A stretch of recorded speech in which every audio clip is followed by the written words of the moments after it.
when Sharia law is implemented, exactly what happens. I want you to see Iran, which has established Sharia law since 1979, Saudi Arabia, which has always had Sharia law, Pakistan, which has parts of Sharia law, Sudan, which has parts of Sharia law. Even the Sultan of Brunei is going down that path. And then you have these transnational organizations like the Islamic State, Al-Qaeda, Boko Haram, Al-Shabaab.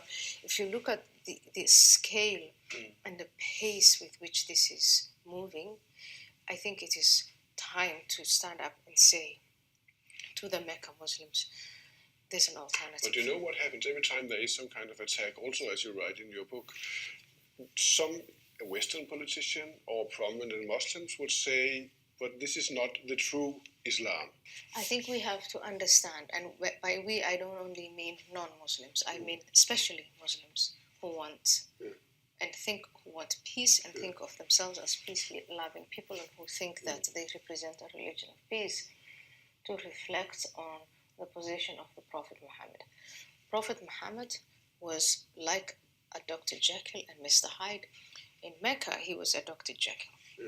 He was talking about praying and fasting and helping the poor and the orphans. Everything today in the 21st century in the West, we describe as a religion. When he goes to Medina after the emigration, he becomes a Mr. Hyde. He starts to, he develops a large enough militia. He starts to wage a war against Mecca. He wins that war with a small band of men. And then he wages another war, and then he wages another war. And after every war, his territory that he controls gets bigger. And from being a prophet and a religious man, He becomes a politician. No, first a warlord and then a politician. And in his office in power, he starts to legislate. And here's what's unfortunate. Throughout his legislation, which he calls a revelation from God, things get frozen in time. A lot of what he does is really what, in that context, a tribal leader would do, except that his is now divine. Right. And so what should we do? What should Muslims do?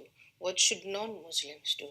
Recognize that what happens after Medina really cannot be replicated. And these people that we're calling Salafis, Wahhabis, whatever, they attempt every single time to replicate that with the consequence of genocides, massacres, enslavement of women, chaos and mayhem. But is that... and crime.